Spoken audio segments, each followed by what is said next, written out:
आपण आज सगळ्या महिला घराच्या बाहेर पडू शकत आहेत, कुठे ना कुठेतरी कोणत्या ना कोणत्या क्षेत्रामध्ये आज पुढे आलेला आहोत। अशा ह्या सावित्रीबाईला मी शतशत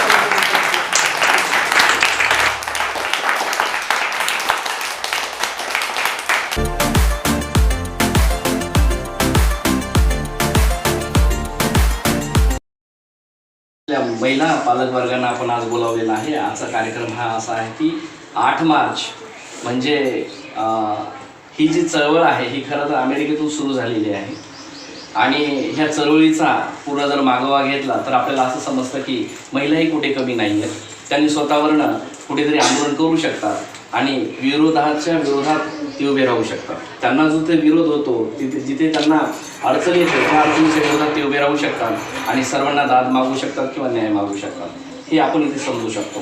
8 मार्चच्या रोजी असाच एक प्रकार घडला अमेरिकेमध्ये आणि बऱ्याचशा महिला ज्या कामगार महिला असतील की आपण जवळपास पाहतो की कुठेतरी बाहेर काम करणाऱ्या महिला ज्या असतील त्या स्वतःचा आवाज उठवत नाही आहेत, कारण त्यांना कुठेतरी त्यांच्यावर अन्याय अत्याचार किंवा अडचण जरी झाली त्यांना तर त्यांचा आवाज बाहेर येत नाही किंवा त्यांचा आवाज दाबला जातो, परंतु तिथे मात्र त्यांनी तो आवाज दाबून घेतला नाही किंवा स्वतःवरनं त्या दबल्या नाही आणि सर्व एकत्र येऊन त्यांनी ही चळवळ उभी केली आणि सगळ्यांच्या सर्व जगाला दाखवून दिलं की आमच्यावर होणारा जो अन्याय आहे ते योग्य नाही।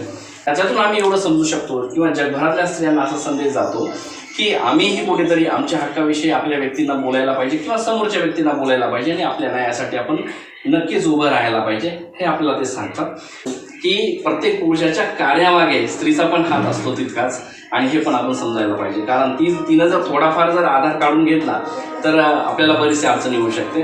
त्यामुळे आपण त्या महिलांचा सन्मान केला पाहिजे की ज्यांच्यामुळे आम्ही पुरुष व्यक्ती की बाहेर काम करू शकतो आणि एक नेटाने आम्ही ताटमानेने जगू शकतो आणि समाजामध्ये आम्ही स्वतःला दाखवू शकतो। पुरुषांच्या मागे स्त्रियांचा हात असतो हे आम्ही विसरणार नाही। म्हणून आज महिला दिनाच्या सर्व महिला पालकवर्गांना आम्ही इथे बोलावलेलं आहे आणि आम्ही त्यांचा ह्याचमुळे सन्मान करणार आहोत की आमचे जेवढेही बंधू आहेत त्या सगळ्यांच्या पाठीमागे तुमचा हात आहे। कुणीतरी त्यांनी व्यक्त करून दाखवत नसतील तर त्यांचा प्रतिनिधी म्हणून मी आज उभा राहिलेलो आहोत आणि मी व्यक्त करून दाखवतो की खरंच आमच्या सगळ्यांमागे तुमचा हात आहे। तर तुमच्या सगळ्यांचा सन्मान व्हायला पाहिजे। तुम्हाला खूप खूप धन्यवाद आणि एक ह्या जागतिक दिनानिमित्त आज मॅडमच्या हातून आम्ही आपल्या सगळ्यांचा सत्कार करूया।